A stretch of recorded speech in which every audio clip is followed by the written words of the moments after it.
Okay, so this video is on equivalent fractions. And first of all, what are equivalent fractions? So equivalent fractions, they're a bit complicated for people sometimes, but there's some simple rules you can use to learn about them, make them easier. They're fractions that have different numerators and denominators, so different tops and bottoms, but they still represent the same portion of the whole. So like here, we know for a fact that 1/2 is the same as 2/4, which is the same as 4/8. So 1/2 of 10 is 5, 2/4 of 10 is 5, and 4/8 of 10 is 5. But we're going to prove that now in this lesson and in your activities for home. Same here, 3/4 same as 6/8. You can see the numerators and denominators are different, but they have the same value. They're the same portion of the whole. Same at 9/10 and 18/20. Okay, so just like we did there with finding fractions of a bigger number, we're going to work with concrete, visual, and abstract again. So there's going to be 3 tasks this week. You could do loads of equivalent fractions, loads of concrete stuff. Like in school, we did paper plates and all sorts of things like that, but we'll do things a little bit differently here just to change it up a bit. So the 3 tasks are, one is going to be a true or false task, one is going to be to change certain fractions to an equivalent fraction, and then the last one is going to be to make your own fraction wall. Let's get cracking with true or false. So, is 1/2 the same as 2/4? Most people might know straight off it is, but let's prove it, okay? So let's go concrete first. Let's see. Let's go back to our balls we're using for the other videos. Okay, so let's see. I have 8 balls here. Okay, first of all, let's find half of those balls. So let's put them into 2 equal groups. Okay, so in 1/2, there's 4. Okay, let's put the balls back together. Now we want to find 2/4. So it's putting into 4 equal groups and finding how many is in 2 of them. So, alright, there's my 4 equal groups. And in 2 of them, I've got 4, just like a half was 4. 1/2 was 4, 2/4 of 8 is 4. So there's my concrete using it. Now, let's go visual. So here I've got 2 squares that are pretty much similar. So I want to change one into 1/2 and one into 2/4 and see are they the same, because I want to prove that 1/2 is the same as 2/4. So let's put this one in 1/2 roughly, and I'm going to put this one into quarters. Okay, shade in my shade in my 1/2 up here, and now I'll shade in 2/4 of this one. And look, you can see quite visually that 1/2 is the same as 2/4. Okay, so how can we do it then abstractly if you don't have anything concrete or you don't have access to drawing tools? So when you're changing a fraction to equivalent fraction, whatever way you change the numerator, you must change the denominator the same way, or vice versa. Whatever way you change the bottom, you must change the top the same way. So let's say I picked a 1/2 here. There's loads and loads and loads of different equivalents for 1/2. If I wanted to make my denominator 3 times bigger, 3 times 2 is 6, I must also make my top 3 times bigger. So I know 1/2 is the same as 3, 6. Or if I wanted to make my numerator 4 times bigger, I must also make my denominator 4 times bigger. 4 times 2 is 8, okay? So it's a fact that 1/2 is the same as 3, 6, or 1/2 is the same as 4, 8. So let's go up here and check this. 1/2 is the same as 2/4. The numerator is twice as big, and look, the denominator is twice as big. So they are equivalent, and they both have the exact same value of a whole. Okay, let's try with one where the numerator is greater than 1. So is 3/5 the same as 6/10? Let's go check concrete first. So tenths.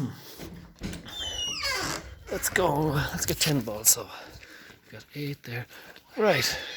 We got 10 balls there. So is 3/5 the same as 6/10? Well, I can find 6/10 easily because I have 10 balls here. So 3, 4, 5, 6. There's 6 out of my 10. So 6/10 of 10 is 6.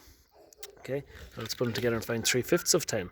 So I need to put them into 5 equal groups, first of all, and then find what's in 3 of those groups. Okay, so there's my 5 equal groups. Let's take 3 of those groups and put them together. Yep, 6. So they're the same. 3/5 is the same as 6/10. I proved it concretely. Those lunatics out there. And let's go visually. So I can do something similar to what I had here. Just make it a bit smaller. I should have had something drawn out. Here's a rectangle, and I've got it in 1, 2, 3, 4, 5 places. And now the same rectangle, I'm going to put into 10 equal 9, Okay, so I want to see is 3/5 the same as 3 by 5, 6/10. 2, 3, 4, 5, 6 by 10. You can see quite visually there that they match up. Let's go to our abstract. Same rules applies.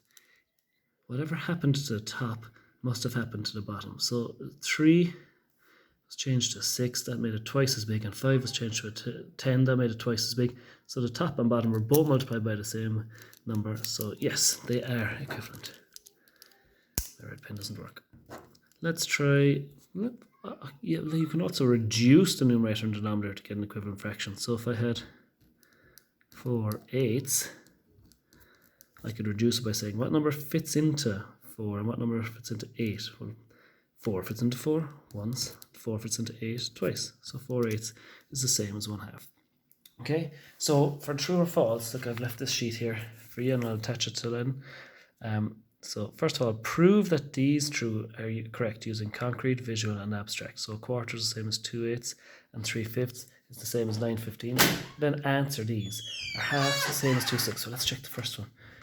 That was made twice as big, and that was made twice as big. So yes, what about this one? 1/5 the same as 3/10. 1 was made 3 times as big, but 5 is made twice as big.